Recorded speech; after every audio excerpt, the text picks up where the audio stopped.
De eerste lezing is genomen uit het boek van Max Tailleur.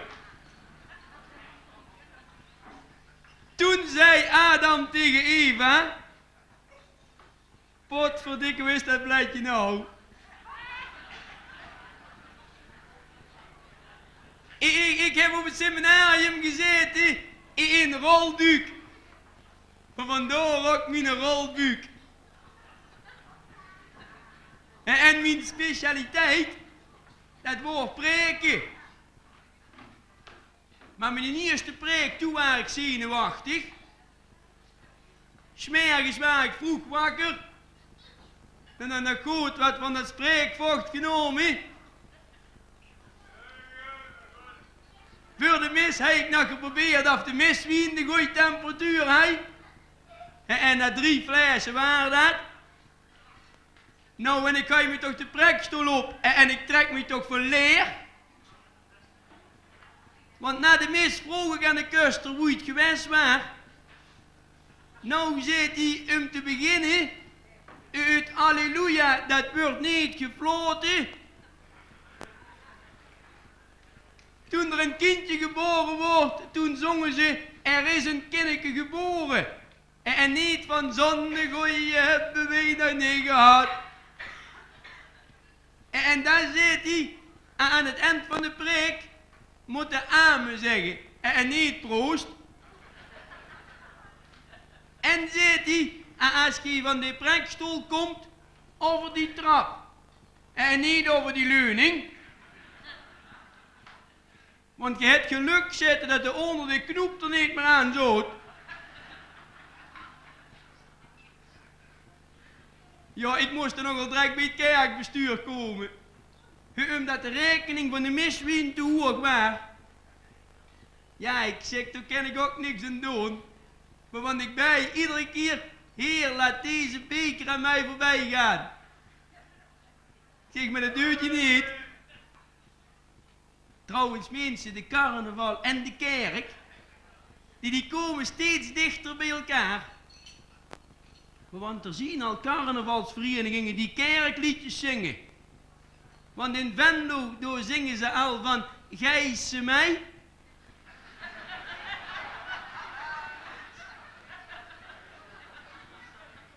Of Gijse pleiten.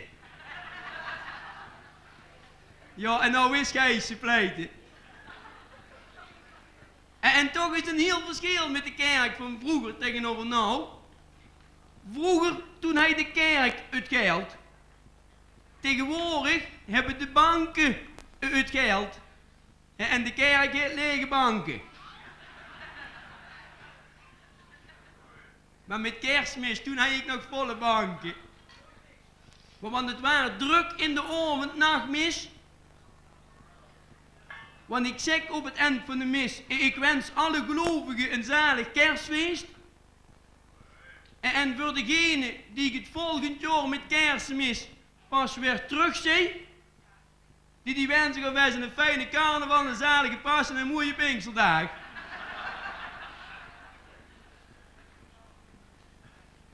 Trouwens, Kerstmis is een van de beste feesten voor de parochie. En alleen dat ene kerstliedje wat ze zingen, van de herdertjes lagen bij nachten. Dat nou mensen zijn die werkelijk in december 's nachts in het veld gelegen hebben. Wat moesten die dat doen? Scheup tellen? Ja, maakt dat de kat maar wies. Nee, want ik sprook les, een van die herders. En toen zei hij tegen mij: dat is allemaal gelogen, zei hij. Ik zeg: dan biechten.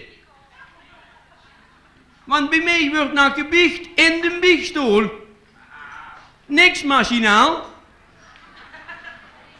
Al handwerk. Vakmanschap is meesterschap. Heineken is ook goed. En wat sowieso vertellen in zo'n biechtstoel. Ik kreeg een keer een bekker in een biechtstoel en die zei het bestuur: ik heb stiekem in een nonnenvot gebeten.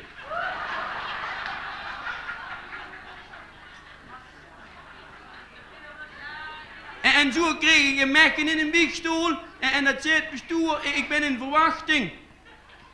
En dat is een klein beetje onschuld. Maar want toen ik voor een half uur terug hier kwam en toen ik over vertelde dat ik mee wou gaan verloven met een jong die protestant wordt, toen heb ik tegen mij gezegd, en de protestant, laat hem maar scheten.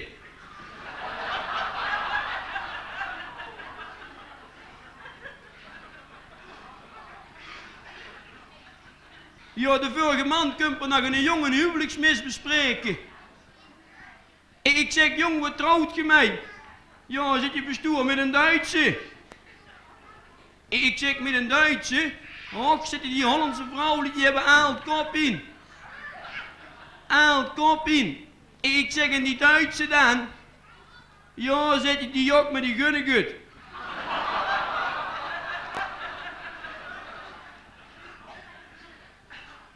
Ja, ik ging vroeger toen ik klein was, ging ik altijd keer naar de kerk.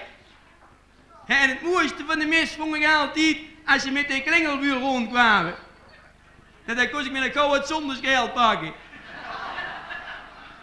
Maar tegenwoordig, de jeugd die kent bijna geen heilige meer.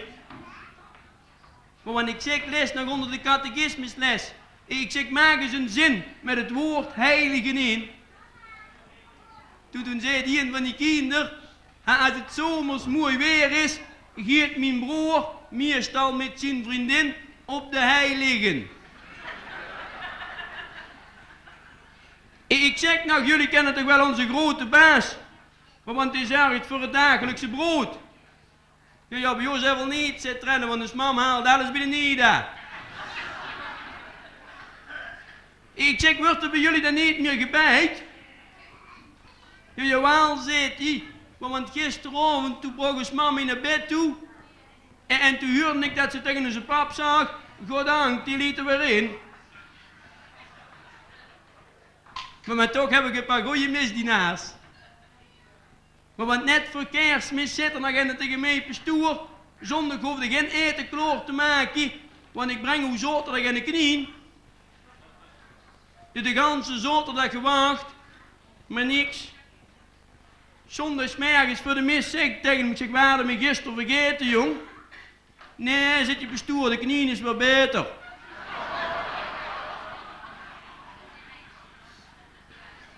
Ja, op dit moment heb ik nog een jongen geploond, die liep bij mij op de statie. Maar die geplankjes die zien niet meer wie vroeger. Die laten soms het doeg op iets anders vallen. Maar wanneer ik zeg les nog tegen hem, ik zeg, kijk toch eens niet zo druk naar die rukjes. Ik zeg, kijk eens liever omhoog, mijn zoon, naar het kruis.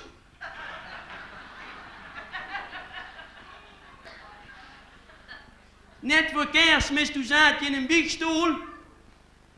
En toen kwam hij een keer naar mij toe te gelopen. En toen zei die pastoor, ik heb een man in een biechtstoel zitten. En die heeft een doos wien weggehaald. Wat moet ik dan daarvoor geven? Ja, ik zeg nooit meer dan 3 gulden fles. Zou je weten nog meemaken, zegt die lid, dat het Vaticaan ons toestemming geeft om te trouwen? Ja, ik zeg, wij maken dat niet meer mee. Ik zeg, maar als kinderen misschien wel. Ja, de vorige man ben ik nog met een mobiele wagen naar Kevelaar geweest. Want toen zei de maat nog tegen mij, pastoor, breng me nog eens een paar pakken van die Duitse koffie mee. En op een terugweg waren de controle aan de grens. En ik doe de ene pak koffie hier neer. En hier doe ik er hier neer. En toen vroeg hij van de douane of wie wat aan te geven hadden. Ik zeg ja, ik zeg 2 pakken koffie. Ik zeg, maar ik heb ze verdeeld onder de armen.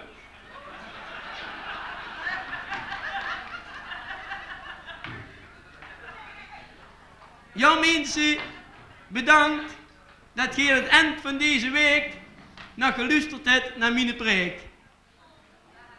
Wat is nou het voordeel van de kerk? Wij pastoors, wij hebben nog vaas werk. Zien er onder ogen die van de carnaval balen, kom dan toch bij mij o askrusje halen.